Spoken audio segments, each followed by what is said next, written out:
Bonjour à toutes et à tous.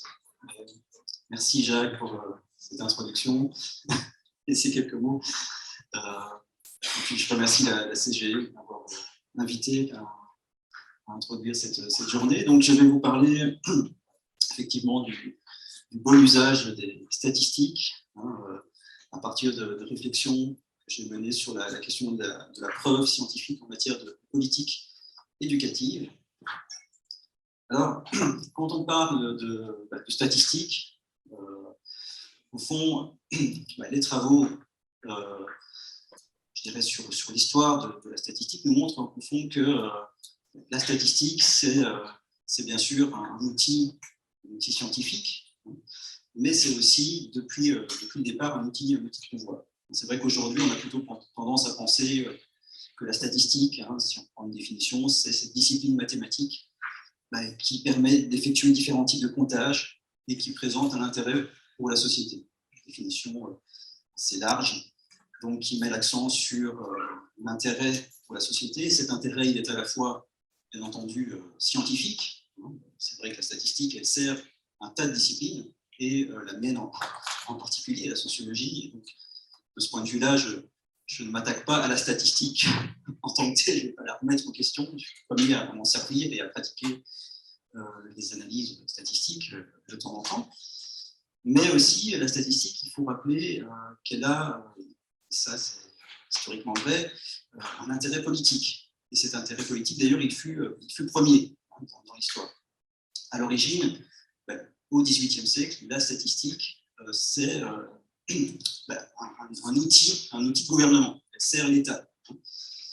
D'ailleurs, l'étymologie en allemand, c'est le terme statistique, ça vient de l'État, le terme État. Et donc, elle est une description de l'État par lui-même et pour lui-même. Je m'appuie pour ça, notamment sur les travaux d'Alain Desrosières, statisticien, sociologue, historien français, qui a mené des travaux qui font autorité là-dessus. Et donc, on peut dire que depuis toujours, la statistique, elle est intrinsèquement liée à une tension. Il y a une tension constitutive dans la statistique entre une logique politico-administrative, justement cette idée que la statistique, elle sert à décrire et elle permet aux États de se décrire, de se connaître, de se mesurer. C'est un outil du gouvernement. Et puis, il y a une logique plus cognitive, plus scientifique, celle qui aujourd'hui est souvent dominante dans les représentations qu'on a par rapport à la statistique. Et ces deux logiques, quand on observe un petit peu l'histoire de ces 200 dernières années, depuis l'émergence de la statistique, elles ont progressivement convergé, ces deux logiques, et jusqu'à ne plus être perçues comme étant en tension. Dans le courant du XXe siècle, la statistique était tellement intégrée dans le mode de fonctionnement à la fois scientifique et de l'État que ces deux logiques, on les a un petit peu oubliées. Et d'ailleurs, la statistique et la convergence entre ces logiques politiques, administratives et cognitives scientifiques ont fait que la statistique publique, d'ailleurs, a souvent été vue, et pendant longtemps, elle a été vue comme une composante majeure d'une société démocratique, une société qui se connaît, qui permet de mieux se connaître, de mieux se gouverner. Mais aujourd'hui, depuis je dirais une vingtaine d'années, la tension entre ces deux logiques, elle est réinterrogée, au fond. C'est-à-dire que la confiance qu'on avait dans l'outil statistique a été ou est en train de s'éroder depuis justement la montée en puissance des politiques d'inspiration néolibérale, des politiques qui utilisent des indicateurs pour, au fond, contrôler les acteurs sociaux et les mettre en concurrence. Au fond, il y a aujourd'hui un gouvernement par les nombres, dans le cadre de l'État évaluateur, qui fait un usage intensif des statistiques et qui en fait un usage comme un outil vraiment de contrôle. Donc ça modifie véritablement le rapport à la statistique, qui n'est plus simplement un outil d'information, de prise de connaissances, mais qui devient un outil de contrôle beaucoup plus puissant. Et au fond, la politique, ce que j'appelle la politique des preuves, la politique fondée sur les preuves, ce qu'on appelle l'evidence-based policy, qui s'insinue aujourd'hui dans l'éducation, on va en parler un petit peu, contribue également à réactiver cette tension donc, entre outils de pouvoir et outils scientifiques. Alors, qu'est-ce qu'on peut dire concernant d'abord l'attrait des statistiques pour l'action publique? Pourquoi est-ce que les responsables politiques sont intéressés par les statistiques? Et qu'est-ce qu'elles leur apportent, au fond, je dirais, de positif, ou en tout cas à quoi elles leur servent? Il y a d'abord, évidemment, le fait que les statistiques, quand elles sont mobilisées, invoquées, eh bien, ça permet aux responsables politiques de rechercher une forme d'effet de science, bien entendu, puisque les statistiques sont beaucoup utilisées dans les disciplines scientifiques, eh bien, les statistiques ont acquis une réputation de vérité, elles sont réputées être neutres, impartiales, indiscutables même, en tout cas plus difficilement discutables si on vient sans chiffres. Et donc, elles sont considérées comme des données persuasives. De ce point de vue-là, c'est clair que c'est un atout très important, sans doute le premier. Elles servent aussi à dépolitiser les débats. Au fond, elles permettent d'établir des faits et donc de dépasser les clivages partisans. Le politicien qui appuie son propos sur des données statistiques, il se place au-dessus de la mêlée. Donc, c'est évidemment très important de ce point de vue-là aussi. Et ce qui est recherché souvent à travers l'usage des statistiques, c'est une forme de légitimation ou relégitimation de l'action publique, qui fait l'objet d'une crise de confiance depuis de nombreuses années, mais du coup, l'idée, c'est qu'en s'appuyant sur des preuves, sur des statistiques, notamment, elle permettrait de rendre le gouvernement plus intelligent, et du coup, de ce point de vue-là, pour les citoyens, ça permettrait au fond de donner confiance en l'action publique. Donc ça, c'est au fond des attraits, je dirais, en tout cas supposés des statistiques, parce qu'en réalité, ce que montre la sociologie de la quantification, c'est que les données, on présente à travers ce terme, le terme données est très mal choisi en réalité, parce que les données, les sociologues le savent bien, ne sont jamais données. Ils sont fabriqués. C'est toujours un processus de sélection, de choix dans le réel. Qu'est-ce qu'on va observer? Comment est-ce qu'on va choisir des indicateurs? Il y a toujours des conventions qui président à la construction de tous les indicateurs. Et donc, au fond, dès qu'il y a du quantitatif, derrière, il y a toujours du qualitatif. Donc, on pense que le quantitatif, c'est plus rigoureux que le qualitatif, mais en fait, le quantitatif, c'est jamais que le qualitatif à la base, c'est-à-dire des choix qui ont été faits de regarder telle ou telle chose et d'essayer de mesurer. Et donc ça, il ne faut jamais l'oublier. Et puis les données, je mets des guillemets à données, mais les données ne parlent pas d'elles-mêmes. Elles ne parlent pas d'elles-mêmes parce qu'effectivement, encore une fois, lorsqu'elles sont mobilisées dans des discussions, dans des débats politiques, eh bien, les statistiques, elles peuvent être... il y a toujours une myriade de données, et donc il est toujours possible de les faire parler d'une manière ou d'une autre. Ça ne veut pas dire qu'on peut dire tout et n'importe quoi avec les statistiques, mais néanmoins, il est faux de penser qu'elles permettent complètement de dépolitiser un débat. Les débats sont toujours repolitisés, même quand il y a des données qui sont utilisées à l'appui de ce débat. Et puis le pouvoir même des chiffres, par rapport à cette idée de légitimation ou relégitimation, il est surestimé, c'est-à-dire qu'il n'enraye pas nécessairement la perte de confiance. Comme je le disais aujourd'hui, justement, la confiance dans les chiffres, elle est fragilisée. Et certains, d'ailleurs, interprètent le fait que les politiciens s'appuient de plus en plus sur des preuves aujourd'hui comme étant un signe d'une forme d'aveu de faiblesse, au fond, de la part des responsables politiques. Donc, voilà, il y a des attraits supposés, mais qui sont tout à fait discutables de ce point de vue-là. Après, il y a des apports que je qualifierais de plus réels, qui me paraissent plus solides. C'est que, effectivement, les statistiques, c'est surtout un outil qui est utilisé pour conduire et pour justifier l'action publique. Donc, elles ont, de ce point de vue-là, une efficacité rhétorique. Elles donnent, au fond, une impression d'autorité à ceux qui les utilisent, une caution intellectuelle au gouvernant. Et donc, voilà, ça, c'est surtout une façon de se positionner dans le débat comme étant au-dessus de la mêlée. De ce point de vue-là, il faut dire que c'est efficace.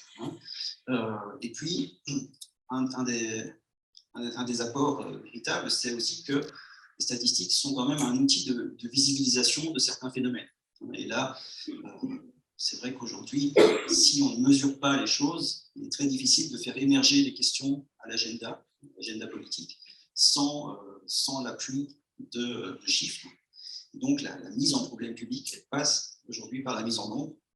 D'ailleurs, voilà, c'est vrai que si on n'avait pas cet outil statistique, il y a tout un tas de questions, de problèmes sociaux même qui ne seraient pas forcément rendus visibles et du coup traités par l'action publique. Par exemple, les inégalités sociales face à la scolarité, il a fallu qu'on puisse mettre en évidence statistiquement des récurrences à l'aide de statistiques pour pouvoir se rendre compte qu'il y avait systématiquement certaines catégories d'élèves qui étaient plus touchées, par exemple, par l'échec scolaire. Sans l'outil statistique, on n'aurait pas pu vraiment l'objectiver. Et donc, au fond, toutes les inégalités de type structurel, elles ont besoin, pour émerger, des statistiques. Donc, de ce point de vue-là, c'est tout à fait important d'avoir des statistiques. C'est aussi un outil qui est un outil simple. Pourquoi est-ce que les gouvernants ont besoin de statistiques aussi, de chiffres? C'est parce que ça permet d'agir à grande échelle. Le problème du gouvernant, c'est qu'il est face à une masse de population, et donc ils doivent appliquer des populations au grand nombre. Alors ils vont regarder, effectivement, voilà, aujourd'hui, dans le débat sur l'énergie, on fixe un seuil de revenus. Toutes les personnes qui sont en deçà ou au-dessus, voilà, ne seront pas aidées en fonction de leurs revenus. Et donc, ça permet de prendre une mesure simple, uniforme, qui a en fait une efficacité statistique, une efficacité en probabilité. Donc, on sait que ce sera efficace, globalement. Ça ne veut pas dire qu'au cas par cas, ce sera efficace. C'est toute la question. C'est que tous les cas singuliers sont absents du problème, et donc ce qui réintroduit évidemment du débat, de la discussion par rapport à ces cas. Mais le problème du gouvernement, c'est d'abord de trouver une mesure qui puisse s'appliquer facilement. Et puis, l'apport statistique aussi, c'est que c'est un outil de mesure de l'efficacité et de la performance. Justement, c'est aujourd'hui cette dimension-là qui prend une place très importante dans le contexte du gouvernement par les nombres, de la accountability, etc., de l'État évaluateur. Eh bien, la fonction que la statistique administrative a changé dans ce contexte-là, parce que eh bien, justement, les indicateurs vont servir pour fixer des obligations de résultats, des obligations de performance. Et donc, la politique fondée sur les preuves, elle s'inscrit dans ce courant-là.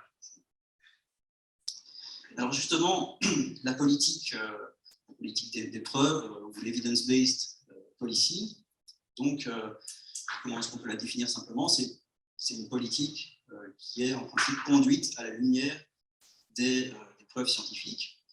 Alors, quand on le dit comme ça paraît positif. Enfin, c'est un principe qui est a priori difficilement contestable.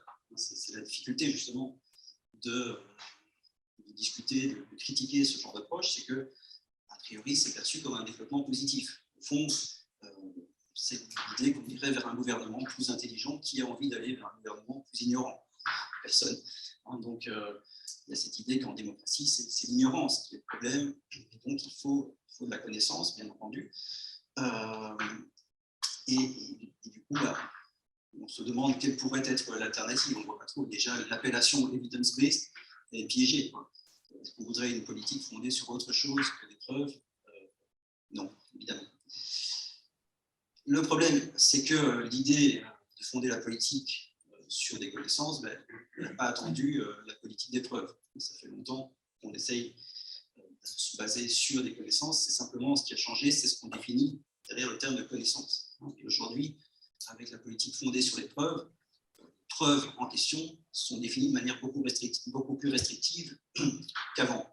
Donc, ce qui est nouveau et ce qui pose fondamentalement question, me semble-t-il, c'est la nature des preuves et des connaissances qui sont considérées comme pertinentes pour l'action publique aujourd'hui. Et donc, il y a ce qu'on appelle aujourd'hui une hiérarchie des preuves. Les partisans, les promoteurs de l'evidence-based vont vous montrer une espèce de hiérarchie dans laquelle, au sommet, vous avez des preuves expérimentales fondées sur des expériences, comme on en fait dans certaines disciplines scientifiques, mais qui ne sont pas forcément adaptées aux sciences sociales, aux sciences humaines, à l'éducation. Alors, l'émergence, enfin, cette logique evidence-based, où est-ce qu'elle vient? Avant de rentrer plus en détail là-dedans, elle vient d'abord de la médecine, en fait. À la base, l'evidence-based vient de l'evidence-based medicine, de ce qu'on appelle en français la médecine fondée sur les preuves, ou aussi médecine factuelle, qui se développe vraiment, qui se définit, qui s'institutionnalise au début des années 90. Au départ, c'est un courant qui prône dans la décision clinique de tous les jours l'idée qu'il faut recourir à des résultats de recherche pour justifier la décision médicale, plutôt qu'à l'expérience personnelle du médecin et même aux sciences fondamentales. Donc, c'est vraiment l'idée que les médecins sur le terrain ils doivent travailler autrement. C'est vraiment l'expérience, le professionnalisme du médecin qui est questionné par cette approche et qui vient dire finalement il faut faire plus confiance aux statisticiens plutôt qu'aux médecins de terrain pour prendre les bonnes décisions. Ces bonnes décisions doivent s'appuyer sur des enquêtes, des enquêtes expérimentales, des schémas expérimentaux. Et le médecin n'aurait plus qu'à consulter la bonne manière de faire et à reproduire ça dans sa clinique avec ses patients. Donc, il y a vraiment une prise de distance très forte là, avec une façon traditionnelle d'envisager la décision médicale. Et avec l'idée que c'est une réponse à des limites de la pratique. C'est vrai qu'en médecine, il y a un foisonnement tel de connaissances, tellement de choses qui sont publiées, qu'il est difficile pour un médecin de se tenir à jour et d'en faire un usage judicieux. Et donc, voilà, le principe de l'evidence-based, c'est qu'on va sélectionner parmi cet ensemble de données les quelques études qui ont été menées selon les standards méthodologiques qui correspondent à la hiérarchie de la preuve, c'est-à-dire aux ECR, aux expériences randomisées en double aveugle, etc. Et donc, voilà, avec cette idée que les praticiens doivent avoir une attitude critique face à la littérature qui existe pour sélectionner des bonnes données et appliquer les recommandations qui sont tirées de ces données. Alors ça, c'est le principe en médecine. Évidemment, dans le champ de la médecine, moi, je me suis plongé un petit peu dans la littérature pour voir, en fait, c'est une approche qui est extrêmement discutée, extrêmement critiquée, qui est devenue très importante, mais qui a fait l'objet d'énormément de discussions et qui a d'ailleurs évolué. Et au fond, le fait même de présenter les ECR, donc les essais contrôlés randomisés, c'est ce qu'on met au sommet de la pyramide des preuves dans cette approche-là. On présente ça comme le gold standard en médecine. Et voilà, ça, c'est quelque chose qui est très critiqué. Parce que les spécialistes dans le domaine des sciences médicales nous montrent en fait que les ECR, qui sont censés être les talons, ils ne sont pas tous d'égale qualité. Ils ne sont pas tous super et ils ne sont pas forcément supérieurs aux autres schémas expérimentaux pour toutes les questions cliniques. Par exemple, ils sont peu adaptés à la mise en évidence d'effets qui seraient indésirables, qui seraient rares, qui seraient tardifs. Donc, encore une fois, ça marche bien pour les pathologies qui sont assez uniformes sur une population, qui ne montrent pas beaucoup de variations. Mais voilà, il y a plein de questions qui se posent par rapport à ça. Et ce que montre surtout aussi cette discussion sur l'evidence-based en médecine, c'est que dans la pratique quotidienne, les médecins, au fond, ils ne peuvent pas s'appuyer seulement sur des données probantes, ce n'est pas possible. Même lorsqu'elles sont fiables, parce que le médecin doit individualiser sa décision. Il est toujours dans une relation individuelle avec un patient et il doit tenir compte du coup de plein de choses, des facteurs contextuels, il doit tenir compte de son expérience personnelle, de son jugement clinique, de la vie aussi du patient, qui a aussi son mot à dire sur les traitements qu'on lui propose. Bref, il y a plein de difficultés de cet ordre-là. Et au fond, cette difficulté elle est intéressante pour nous qui nous intéressons à l'éducation, parce que c'est une difficulté qui se rencontre en fait dans toutes les professions qu'on pourrait qualifier de professions à pratique prudentielle, c'est-à-dire des professions où il s'agit en fait de faire preuve dans l'exercice du métier de prudence, c'est-à-dire en fait où il s'agit de prendre des décisions dans l'incertitude, et il s'agit en fait de poser des jugements en valeur. Et un enseignant dans sa classe, il est confronté justement à une incertitude, à un contexte changeant, à des élèves qui sont spécifiques, particuliers, singuliers, et doit poser des jugements axiologiques régulièrement, ce qui rend les résultats de son travail difficilement standardisables, parce que c'est un travail qui est incertain, qui a des difficultés qui tiennent au contexte, aux conditions spécifiques. Donc, il est très difficile en fait, de formaliser ce travail et d'imposer un schéma, un modèle qui s'appliquerait uniformément dans toutes les classes, avec tous les élèves, pour tous les enseignants. Alors, effectivement, l'evidence-based medicine, c'est l'origine de cette logique d'épreuve dans la politique d'épreuve, mais donc elle est partie de la médecine, et puis elle s'est progressivement diffusée, cette logique, en dehors du champ de la médecine, dans tout un ensemble de domaines d'intervention publique, et on a commencé à parler de l'evidence-based policy, de la politique fondée sur les preuves, en éducation, dans le domaine de la justice, de la protection environnementale, dans les politiques de développement, toute une série de champs où se développe assez fortement aujourd'hui l'evidence-based. Tout ça dans un contexte, je le rappelle, de New Public Management, c'est-à-dire d'accountability, data evaluator, etc., que j'ai déjà évoqué, avec notamment le fait que l'evidence-based policy, où est-ce qu'elle se développe d'abord? Elle se développe d'abord en Angleterre, dans un contexte du New Labour, donc la verso des politiques néolibérales aussi, par ailleurs, en Europe. Et donc, ce qu'il faut distinguer, c'est l'evidence-based policy, la politique d'épreuve au sens strict, de l'evidence-based policy au sens large, c'est-à-dire que, au sens strict, la politique fondée sur les preuves, c'est normalement l'idée vraiment de mener des expérimentations d'action publique qui seraient appliquées à des échantillons aléatoires, notamment en matière de politique scolaire, et on évaluer les effets par des méthodes statistiques. Donc ça, c'est vraiment au sens strict. Mais en pratique, souvent, l'élaboration de politiques qui se revendiquent comme étant fondées sur les preuves, eh bien, ne se limitent pas à ça. Elles vont plus largement s'appuyer sur des données quantitatives, des données chiffrées, notamment en éducation. Et c'est vrai qu'au sens large, je dirais que la politique fondée sur les preuves s'inscrit donc dans le gouvernement, dans le modèle du gouvernement par les nombres, qui englobe donc le modèle au sens strict, mais qui englobe aussi, je dirais, des modèles moins aboutis, mais encore une fois, avec cette idée qu'on va conférer une importance et une confiance très très grande dans les données chiffrées, quantitatives, etc. Donc voilà, je vais avancer pour ne pas être trop long. Alors, quelques mots sur la situation plus particulière en éducation. Donc, je vous ai parlé de la médecine, dans le champ de l'action publique. En éducation plus particulièrement, on peut dire qu'évidemment, l'evidence-based, c'est un mouvement qui est récent, puis ça date de la fin des années 90, des années 2000, et chez nous, c'est encore plus récent que ça.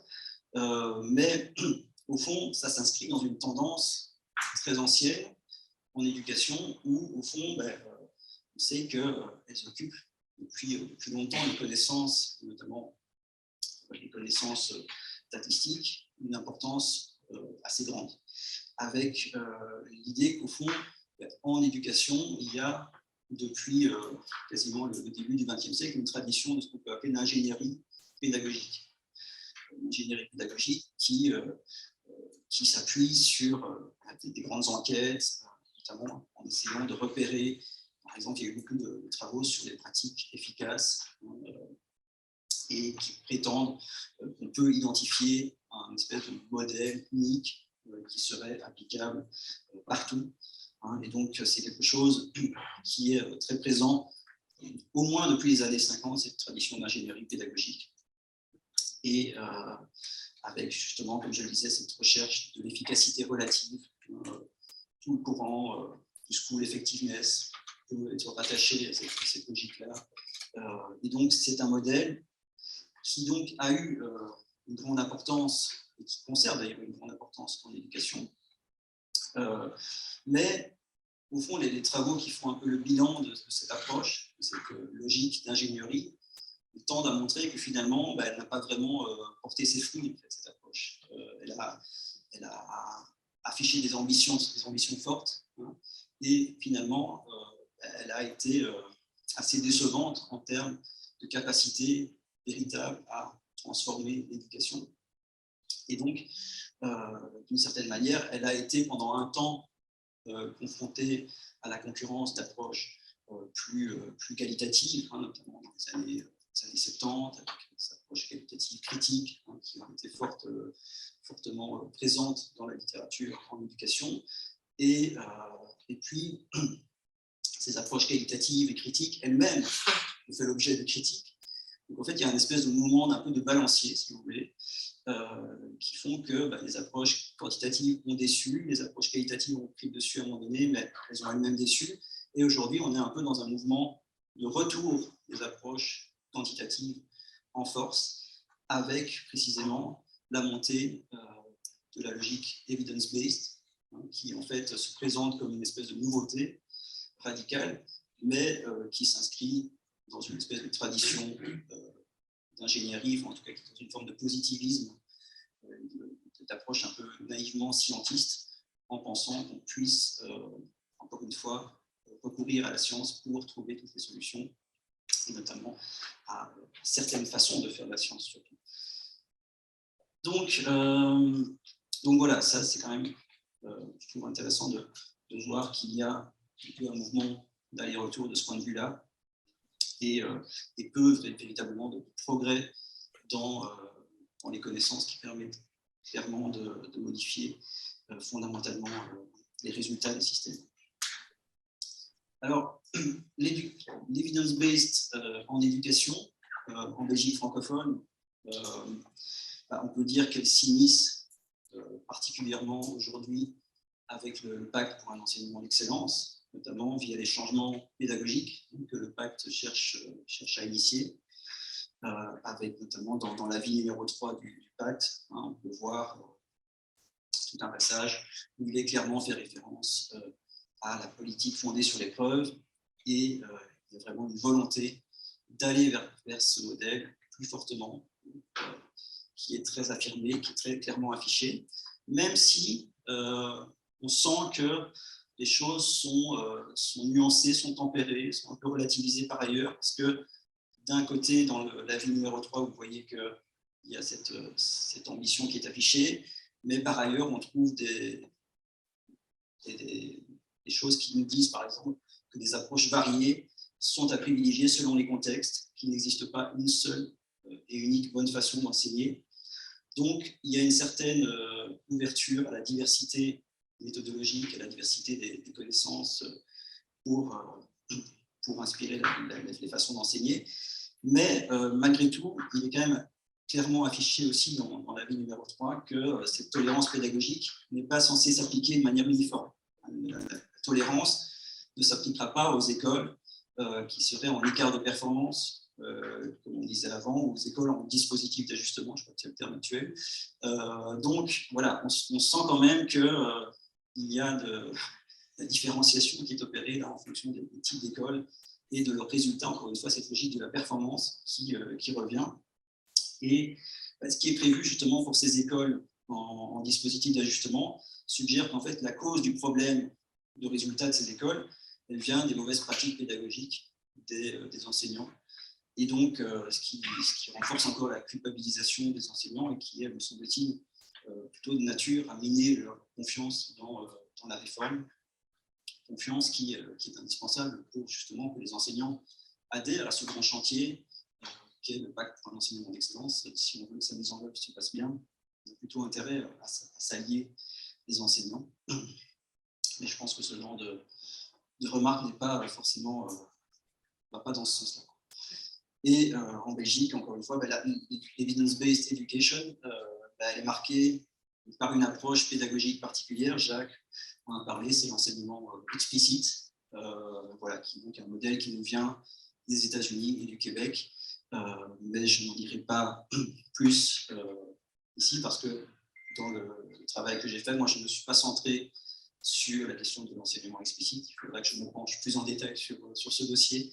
Mais donc, en résumé, ce qu'on peut dire jusqu'à présent, c'est que cette logique de la preuve réactive toute une série de débats assez classiques, finalement, en termes de méthodologie et d'épistémologie des sciences sociales. Depuis longtemps, il y a des débats entre qualitativistes, quantitativistes, et donc il y a des choses qui font écho un petit peu à ce genre de débat.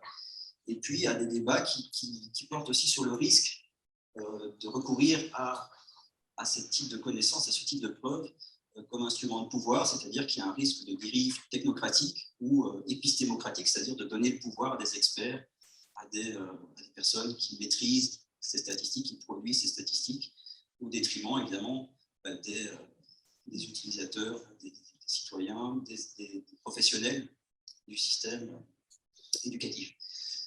Et donc, à la fois, il y a des choses qui font écho à des choses anciennes, et en même temps, cette logique de l'evidence-based, ce n'est pas juste un simple retour au passé positiviste des sciences sociales. C'est quand même aussi, on peut dire, un tournant dans le rapport entre connaissances politiques et pratiques, au sens où ça marque l'entrée de la construction des politiques dans cette ère de la preuve, très clairement affirmée. Et on peut dire qu'ici, il y a deux quand même caractéristiques, c'est que les politiques et les pratiques aussi, qui sont appuyées, qui se veulent appuyer sur des preuves, elles consacrent en fait le règne du pragmatisme, de ce qui marche. L'idée, c'est de valoriser what works, comme on dit en anglais, ce qui fonctionne, au détriment de l'idéologie. L'idéologie, c'est le repoussoir. On va être dans ce qui marche uniquement, comme si ce pragmatisme revendiqué n'était pas lui-même idéologique au fond. Et donc, c'est le rejet de la politique comme combat des idées, projet, valeur. Donc ça n'a plus sa place. Et au fond, l'evidence-based ne vise pas simplement à trouver une bonne manière de faire. Il y a cette logique aussi de trouver toujours la meilleure manière. Une espèce d'amélioration constante, une espèce de logique qui va toujours vers l'avant, avec l'idée qu'il faut se fonder de manière permanente et continue sur la meilleure science, la best available evidence, comme on dit en anglais. Alors, quelques mots sur la réception et les critiques de la politique des preuves.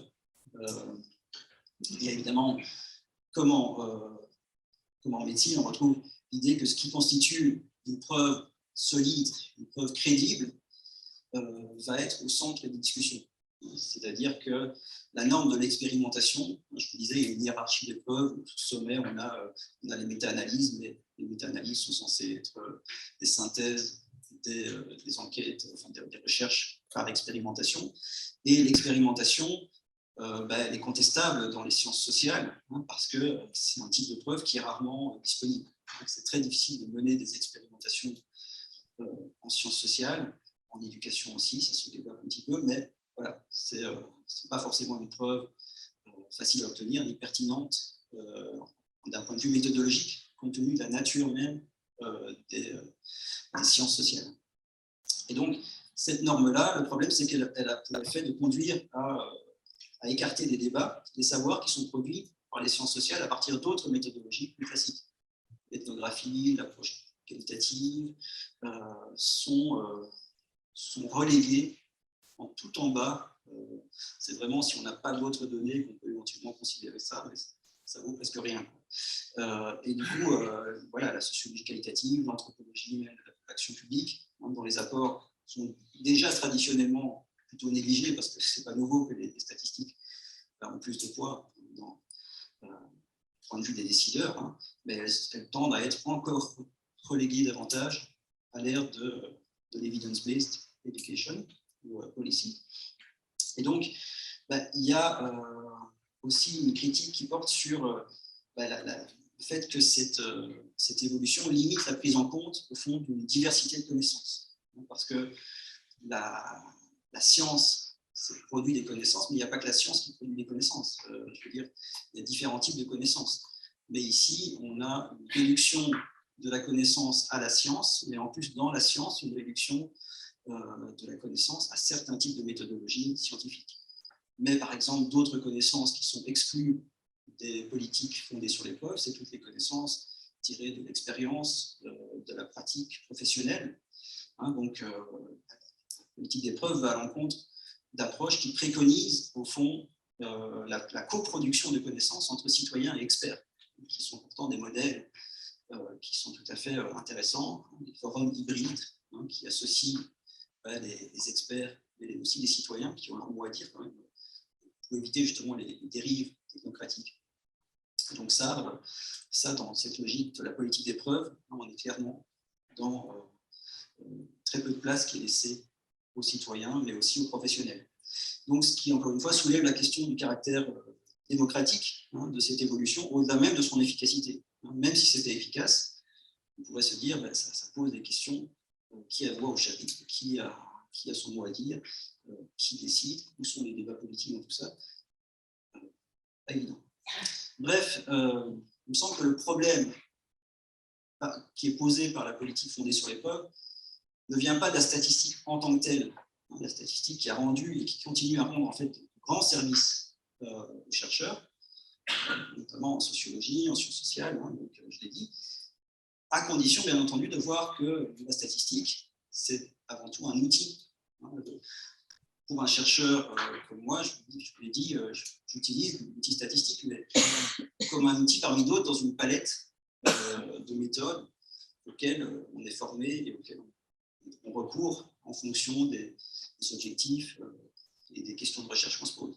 Mais ça ne doit pas être une fin en soi.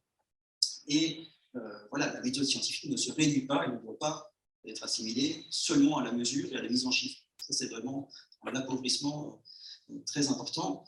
Et au fond, du coup, le problème ne vient pas spécifiquement du recours dans l'action publique à des statistiques, il vient plutôt de ce que la décision publique s'appuie de plus en plus aujourd'hui, voire exclusivement sur la quantification. Donc c'est vraiment ce rétrécissement, cette réduction, avec cette idée que les chiffres permettront d'apporter la preuve et d'emporter l'adhésion, de dépasser les débats. Et au fond, le calcul tend aujourd'hui à remplacer le jugement et à se couper de la complexité du réel et du débat contradictoire. C'est vraiment ça, me semble-t-il, le problème avec le fait que cette logique fondée sur les preuves, elle a tendance à participer de la montée d'une conception que je qualifierais de doctrinaire et de peu réflexive, au fond, de la quantification. Parce que, au fond, les bons statisticiens connaissent eux-mêmes très très bien toutes les limites de la statistique et je dirais qu'ils sont les premiers à être attentifs, en principe, s'ils ont un rapport réflexif à leur méthode, à leur discipline, qui connaissent un petit peu l'histoire de l'épistémologie, de la philosophie de la connaissance. Ils sont conscients de ça. Mais aujourd'hui, ces approches-là sont parfois utilisées de manière peu réflexive et du coup, elles dessinent en fait l'envers de ce qui serait du coup un bon usage des statistiques. Donc, c'est un usage qui replace la statistique dans cette palette de méthodes, qui le voit comme un outil plutôt qu'une fin en soi, etc. Et donc, pour un bon usage des statistiques, si je peux le résumer, je dirais qu'il est essentiel de ne pas oublier tout ce que les statistiques en fait, omettent pour produire de la connaissance. Dès qu'on cherche à produire de la connaissance, on utilise des statistiques ou d'autres méthodes, on va forcément omettre un tas de choses. C'est le principe d'un objet, on choisit un point de vue sur un objet, et ce point de vue, il est particulier, donc il est forcément partial, et tout ce qui échappe au point de vue, il échappe à la production de connaissances. Ça, c'est le b.a.-ba de l'épistémologie, en quelque sorte. Ça vaut évidemment pour les statistiques, mais ça vaut pour toutes les méthodes, mais il est essentiel de ne pas l'oublier. Et chaque énoncé en fait, de type probabiliste contient des simplifications et des hypothèses qui ne sont pas examinées. C'est-à-dire qu'au fond, c'est inévitable, ce n'est pas quelque chose qu'il faut critiquer, c'est simplement le prix que payent ces formes de connaissances pour produire de la connaissance et pour être utile. Et ce qui est intéressant, c'est de bien comprendre ce qui est ignoré par la statistique pour, je dirais, en quelque sorte, circonscrire son champ de pertinence. C'est qu'au fond, donc, il y a plusieurs ignorances volontaires qui sont constitutives de la connaissance statistique. D'abord, l'ignorance des conventions. Alors, j'en distingue ici 4, mais ce n'est pas exhaustif parce qu'on pourrait en discuter et en identifier d'autres. Mais 4 grandes ignorances. C'est d'abord l'ignorance des conventions. Ça renvoie à tout ce que j'ai dit tout à l'heure, c'est-à-dire que les données ne sont jamais données. Les données sont fabriquées. Je l'ai évoqué, au fond, la mesure, ce n'est pas juste un enregistrement de la réalité. Ce n'est pas comme si on mesurait des grandeurs physiques dans le monde des sciences sociales. On mesure des concepts, on mesure des choses abstraites. Et donc, c'est forcément toujours des conventions. Qu'est-ce qui est défini comme tel? Ça fait l'objet de débat. Mais une fois que c'est défini, le débat est fermé et on ne le voit plus, ça devient une boîte noire. Et donc, parfois, on oublie qu'il y a des conventions derrière les indicateurs, derrière les statistiques. Donc, il faut ouvrir les boîtes noires pour se poser la question de leur pertinence. Une autre chose, c'est l'ignorance, ce que j'appelle les singularités, c'est-à-dire toutes les situations particulières. J'ai évoqué tout à l'heure l'exemple du médecin qui est toujours dans une relation individuelle avec un patient.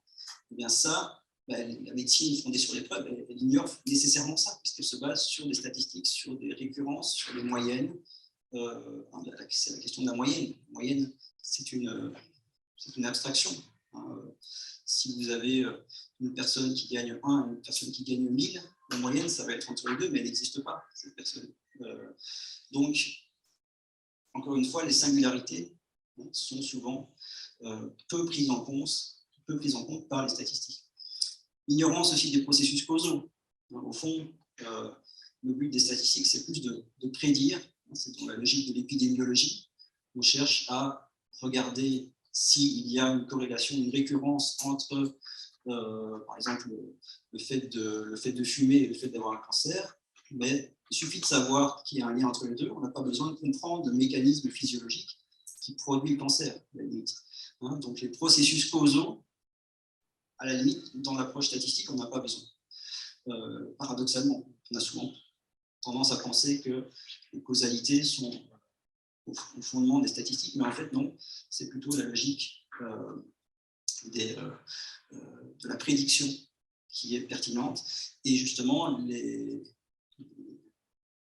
acteurs sociaux, pour comprendre les chiffres, ils ont souvent besoin de voir le lien entre le chiffre et ce qu'on leur dit. Qu'est-ce qui fait que tel chiffre est lié à telle réalité? Par où passe le mécanisme, le processus? Et ces mécanismes, ces processus, on a besoin des analyses qualitatives pour les comprendre. Par exemple, l'échec scolaire. On voit que les jeunes de milieux sociaux défavorisés sont plus souvent touchés par l'échec scolaire. Mais comment comprendre ça? Toute la sociologie de l'éducation a proposé des tas d'explications, mais il faut rentrer dans le détail du processus, de l'analyse de ce qui se passe en classe, de la pédagogie, de plein de choses pour comprendre cette relation.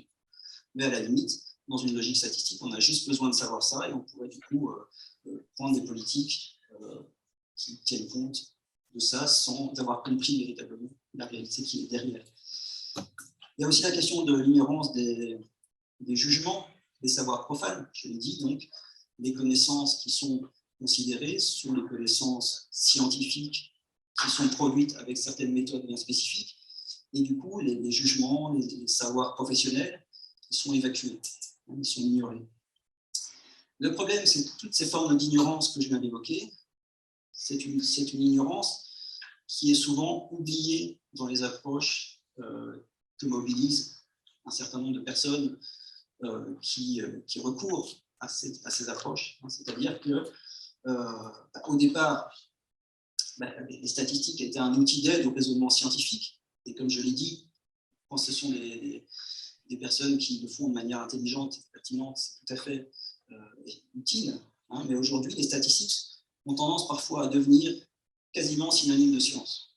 Ils se transforment en orthodoxie et en routine. Et donc le problème, c'est quand on tombe dans une espèce d'approche routinière qui assimile statistique à savoir scientifique. Une statistique, ce n'est pas de la science, c'est éventuellement le support à une interprétation scientifique par un chercheur qui a une connaissance de la réalité dont il parle par d'autres moyens, par d'autres biais. Mais voilà, par exemple, on peut dire plein de grosses bêtises à partir des données PISA, qu'on ne connaît pas les systèmes, on fait des comparaisons entre systèmes, on ne sait pas du tout comment ces systèmes fonctionnent, on dit, ah tiens, ce système-là, il a l'air plus efficace, mais voilà, il faut connaître les réalités, le terrain, sinon il est souvent en fait difficile d'interpréter des statistiques. Et d'ailleurs, les spécialistes d'approche statistique, dans les manuels, moi j'enseigne les statistiques à des étudiants à l'université, la première chose qu'on dit, c'est que les statistiques sont pertinentes, mais elles ne sont jamais suffisantes. Il faut une connaissance qualitative des réalités qui sont derrière. C'est le danger, c'est d'en avoir une approche exclusive qui serait complètement déconnectée d'une connaissance, d'une compréhension de ce qui a fondé justement toutes les données, et tout ce qui est en fait derrière les chiffres. Donc, le problème aujourd'hui, comme le dit Olivier Martin dans l'Empire des chiffres, sociologue français, ce n'est plus la science qui donne sa caution aux chiffres, mais les chiffres qui symbolisent la science. Et ce glissement est une inversion. Donc, du constat que la science a besoin de chiffres, nous sommes passés à l'idée que les chiffres sont de la science. Et donc ça, c'est quand même important parce que ceux qui se posent comme les promoteurs de la politique fondée sur les preuves, qui se posent comme les meilleurs scientifiques. Mais en fait, les plus scientifiques, ce n'est pas eux, c'est ceux qui ont conscience de toutes les limites de ces approches. En réalité, c'est souvent des approches qui, épistémologiquement, sont très faibles. Donc, les meilleurs scientifiques ne sont pas forcément ceux qui se présentent comme tels. Et en particulier lors de la traduction de ces approches dans l'action publique. Au fond, il y a vraiment un problème de ce point de vue-là et du point de vue des décideurs qui, eux, plus encore que les experts qui ont parfois tendance à mettre de côté toutes les limites de leur approche, les décideurs, eux, ils ne les voient plus du tout. C'est suffisant. Alors, du coup, l'implication de tout ça, c'est que l'orthodoxie méthodologique qui est consacrée par cette politique d'épreuve, elle joue un rôle majeur dans l'approfondissement de la division qui est déjà, me semble-t-il, assez importante entre les chercheurs scientifiques qui acceptent de jouer un rôle d'expert et les professionnels de terrain. On sait que ce ne sont pas forcément des relations aisées. Et justement, moi qui travaille depuis des années sur les politiques d'éducation et la manière justement dont elles sont reçues sur le terrain et dont elles sont mises en œuvre ou pas difficilement, il me semble que la politique fondée sur les preuves, elle ne va pas aller dans le bon sens de ce point de vue-là, parce que mon hypothèse, c'est que l'oubli qui caractérise cette politique fondée sur les preuves, l'oubli des ignorances que j'ai évoquées, qui sont pourtant importantes et constitutives de ces savoirs, elles vont renforcer la difficulté de réception de ces politiques sur le terrain. En particulier, dans le cas où les réformes nécessitent des transformations significatives des comportements. Souvent, les réformes sont des réformes pédagogiques, mais qui peuvent agir sur les enseignants. Il faut qu'ils soient convaincus, qu'ils soient d'accord de mener le changement, qu'ils y participent de leur plein gré, de préférence en tout cas. Sinon, il y a toujours moyen de trouver des échappatoires, de se conformer sans véritablement modifier en profondeur ces comportements. Et donc, voilà, il y a dans les réformes qui caractérisent la politique d'éducation des réformes immédiates. C'est sûr que quand on augmente la durée de la scolarité de 14 à 18 ans ou à 16 ans ou 18 ans, là, il y a un effet immédiat sur les élèves. Mais aujourd'hui, on n'est plus dans ce genre de politique, on est dans des politiques qui cherchent à modifier la pédagogie pour faire face justement à la massification de tous les défis qui ont été posés par l'élargissement du système d'éducation à toute une série d'élèves qui autrefois étaient sélectionnés, exclus, bien plus tôt qu'ils ne le sont aujourd'hui. Et donc, force est de constater du coup que ces politiques se heurtent souvent à des résistances ou à ce que la socio-pragmatique appelle des épreuves. Des épreuves, je préfère le terme d'épreuve pour éviter la connotation morale qui est parfois associée à la résistance, parce que je pense que souvent les enseignants ont des bonnes raisons de résister et que le terme de résistance il est plutôt utilisé pour disqualifier les points de vue du terrain qui sont souvent importants à prendre en considération. Par exemple, parmi les épreuves que j'analyse dans le bouquin que j'ai publié là-dessus, il y a des épreuves qui sont liées, par exemple, à l'ignorance des singularités. Donc, je le disais tout à l'heure, ce qui est ignoré, ce sont les singularités, ce sont les particularités des contextes, ce sont les différences en fonction des contextes. Et bien sûr, le jugement profane, c'est-à-dire le jugement ici plutôt professionnel, il va toujours être situé, c'est-à-dire c'est un jugement qui tient compte du contexte de l'établissement dans lequel l'enseignant travaille, des élèves qu'il a face à lui, et donc l'enseignant il juge par rapport à un contexte spécifique. Et si l'expert fonde uniquement son jugement sur des règles systématiques, qui ne va pas tenir compte des contextes particuliers, toutes les interventions au cas par cas sont forcément rendues difficiles dans ce genre de politique et vont forcément susciter des discussions, des problèmes, et les acteurs de terrain, comme ils sont eux toujours confrontés à des situations particulières, sauf si la règle générale s'applique à leur situation, ils vont avoir tendance à estimer qu'elle n'est pas pertinente pour eux. Et donc voilà, moi j'ai notamment travaillé sur le redoublement, Jacques l'a rappelé, et les enseignants ils jugent le redoublement à partir des conséquences qu'ils observent sur leur travail, dans leur établissement, qui est toujours un établissement spécifique, avec des particularités spécifiques, avec des élèves qui sont aussi spécifiques. Donc on ne peut pas comprendre le point de vue des enseignants. Un enseignant ne juge pas forcément le redoublement dans l'absolu, il le juge par rapport à sa réalité. Et même s'il n'est pas favorable au redoublement dans l'absolu, il se peut qu'il ait besoin d'y recourir dans sa réalité, parce qu'il n'y a pas d'alternative, il n'y a pas de possibilité de faire autrement. Voilà, il y a plein de raisons qui permettent de comprendre ça. Il y a aussi des épreuves qui peuvent être liées à l'ignorance des jugements et des savoirs professionnels. Donc, encore une fois, ce qui heurte souvent les acteurs de terrain, c'est le fait que leur expérience, leurs connaissances sont en quelque sorte mises en jeu. Ils se sentent au fond déprofessionnalisés, en quelque sorte. Donc, les enseignants, ils n'ont pas des connaissances, ils ont des croyances. Typiquement, ça c'est le terme des experts, vous avez des croyances. Seuls eux sont détenteurs de connaissances. Encore une fois, c'est cette idée, les connaissances, c'est juste la science. Je ne dis pas que toutes les connaissances se valent, attention. Bien sûr, les connaissances construites scientifiquement ont plus de valeur que les connaissances du café du commerce, bon sens. Ce n'est pas ça l'idée, mais je pense que quand il y a des connaissances ancrées dans une expérience partagée par une communauté, ça a de la valeur. Donc, surtout si on a besoin de l'assentiment des professionnels. Donc, il faut peut-être en tenir compte. Donc voilà, le problème, c'est que cette opposition entre connaissance et croyance, elle conduit souvent à la disqualification des résistants. Donc, il faut changer les mentalités, il faut changer l'esprit des enseignants. Ça se réduit à ça, comme si tout était dans la tête des enseignants. Et c'était le nœud du problème. Je ne dis pas qu'il n'y a pas de problème de représentation, mais tout n'est pas représentation.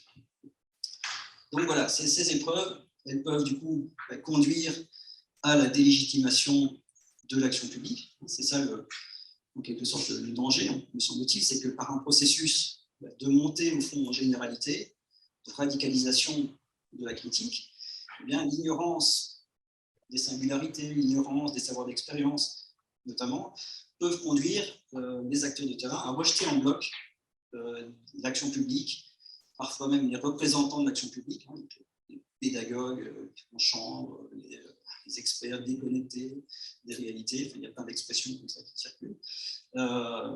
Et donc, le risque, c'est que tout ça produise au final plutôt un effet de backlash, comme on dit en anglais, un effet boomerang, et que paradoxalement, alors que la politique fondée sur les preuves, qui se veut une politique intelligente, enfin on va faire de la politique intelligemment, et qu'on va du coup, on espère, relégitimer l'action publique, rétablir la confiance des acteurs dans l'action publique, parfois, et me semble-t-il, en tout cas, compte tenu de la manière dont elle est conduite, de type de connaissances sur lesquelles elle s'appuie, il me semble qu'elle risque plutôt d'aboutir à sa délégitimation. Alors, on n'est pas encore très loin en Belgique là-dedans, donc il faudra voir ce que ça va donner par rapport à la pédagogie explicite, par exemple, l'enseignement explicite, qui a aussi ses partisans.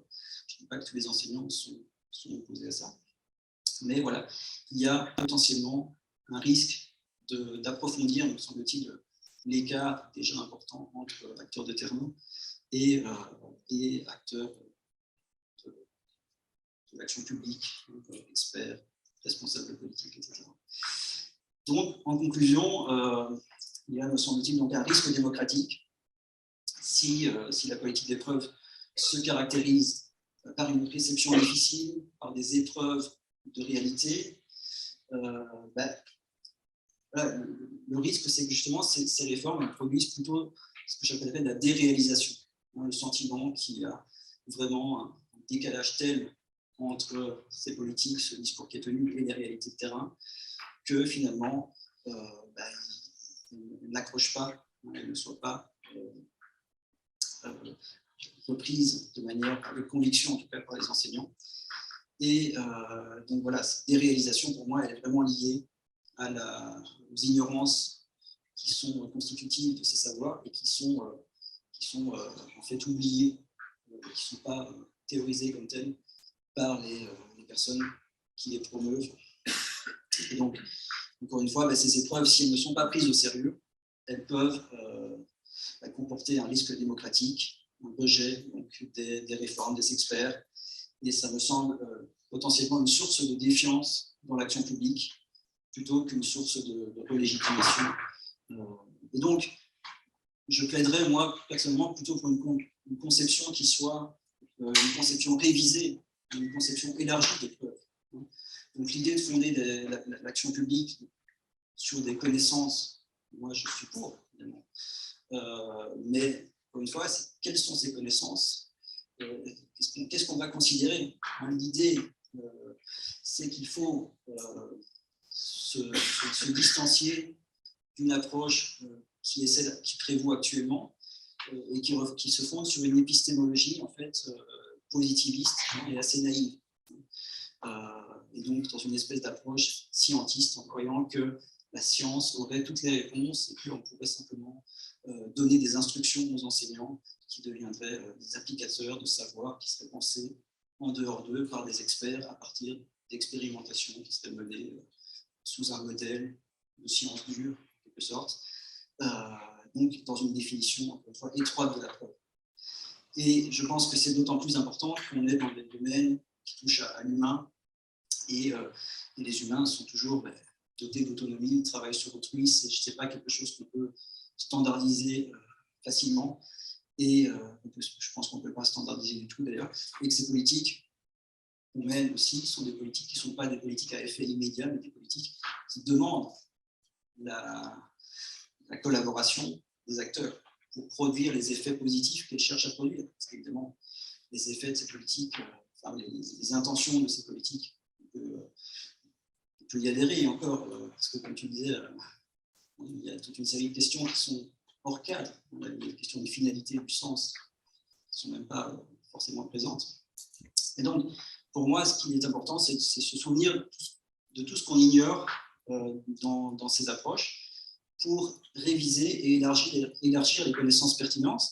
Et donc, plutôt que de parler d'une evidence-based policy ou evidence-based education, ce serait plutôt une politique qui serait non pas fondée, mais simplement informée, et pas par des preuves, mais informée par la recherche au sens large, et pas un certain type de recherche, mais toutes les recherches qui ont leurs critères de validité, qui sont discutés par les chercheurs eux-mêmes.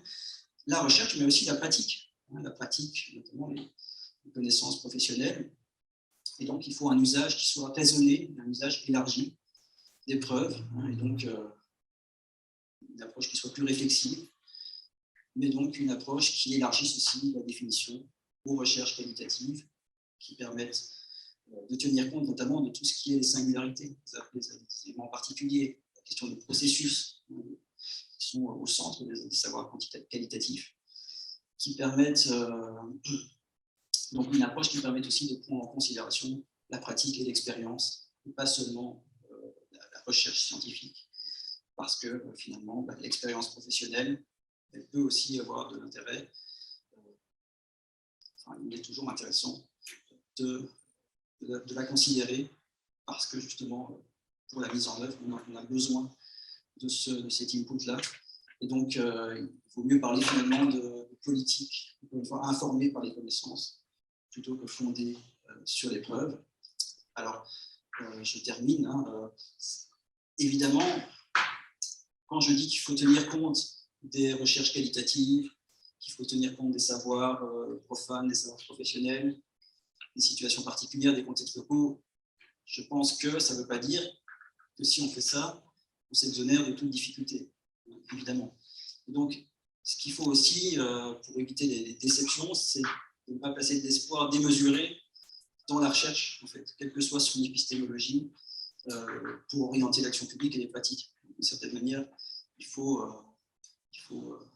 refroidir un peu nos attentes par rapport à la recherche scientifique en éducation.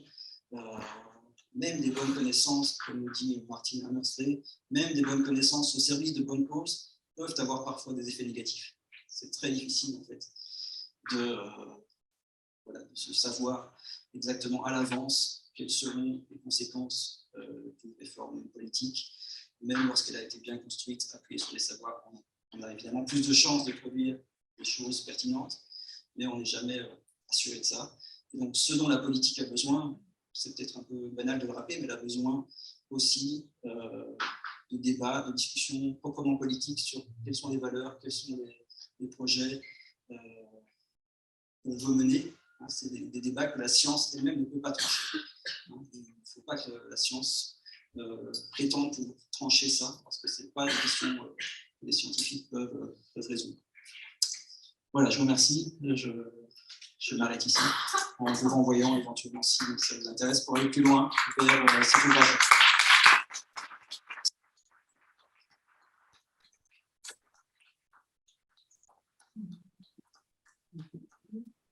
Merci Uli, merci d'avoir tenu le timing. Et donc on a 12 minutes pour des questions-réactions.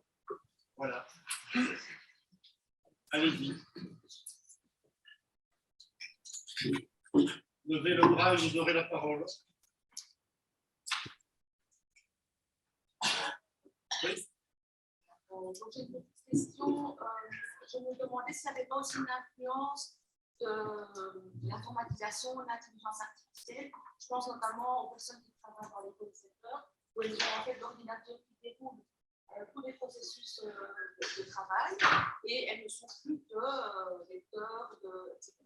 Et donc, par rapport à ça, est-ce qu'il n'y a pas aussi cette tendance à pouvoir simplifier le réel, comme vous disiez, et approfondir aussi le jugement professionnel? Oui, alors ça, je pense que ce que vous évoquez, donc, ça renvoie plus au monde du travail.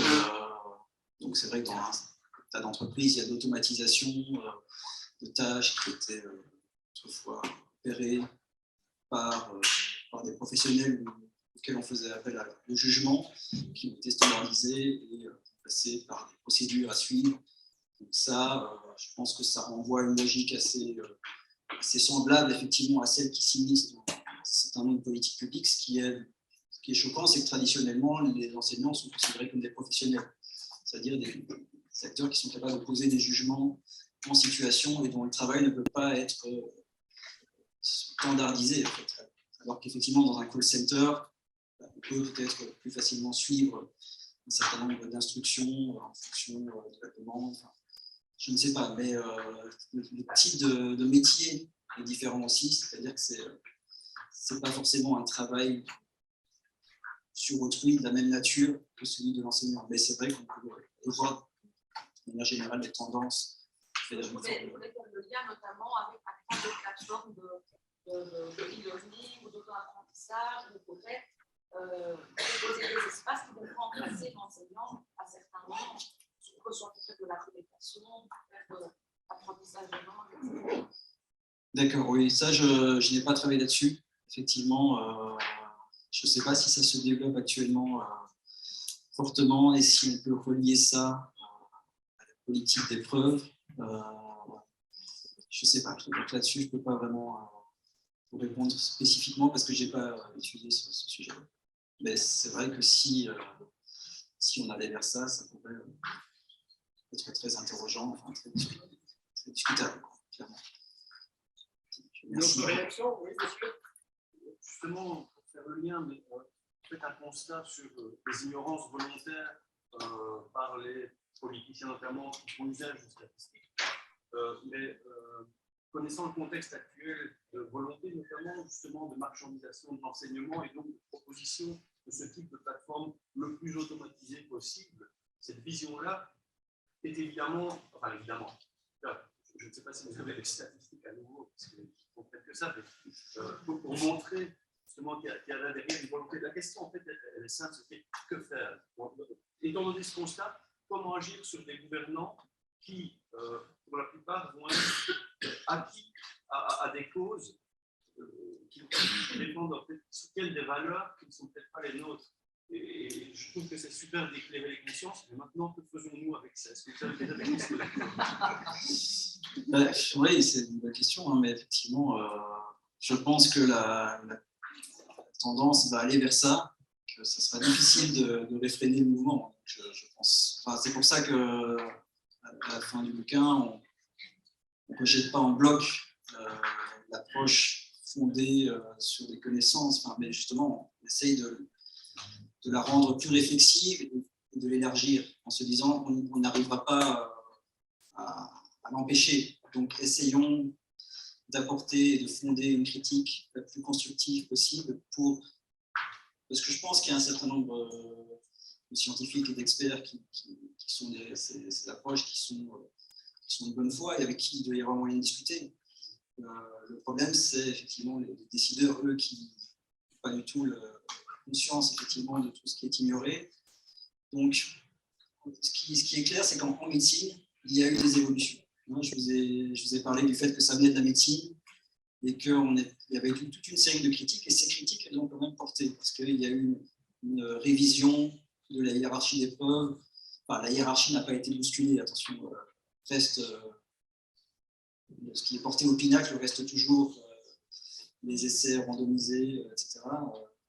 Mais il y a quand même plus de place suite aux discussions et suite à tous les problèmes aussi que ça a suscité, toutes les résistances que ça a créées dans la communauté scientifique et auprès des utilisateurs finaux, des médecins, une révision, un élargissement, on en parle dans le bouquin, il y a une forme de evidence-based medicine 2.0 qui est déjà plus pertinente que la première. Donc je pense qu'il y a quand même moyen, mais le problème c'est qu'en éducation, je pense qu'on est encore sur un modèle très 1.0, si je puis dire, et donc il y a besoin sans doute de faire ce genre de critique parce que justement on n'est pas encore pleinement dedans. On voit que dans le pacte, je l'ai dit, hein, il y a cette logique qui est présente, mais quand même des nuances qui sont apportées, donc il faut insister sur la nécessité d'une pluralité, un pluralisme épistémologique dans l'approche. Donc voilà, moi je plaiderais pour ça, je ne pense pas qu'on va y échapper à ce mouvement, mais il y a sans doute moyen de l'encadrer, qu'il soit plus raisonnable, plus réflexif. Je dirais que en tout cas, moi, c'est ce que j'essaie de faire à travers ce que j'ai publié là-dessus. Je n'ai pas de solution miracle. Voilà, une dernière question, Razina. D'abord, je voudrais remercier d'avoir bien recadré en fait, ceci et sans forcément les recadrer de manière dichotomique en disant voilà, surtout le mal aussi, comme vous l'avez pensé.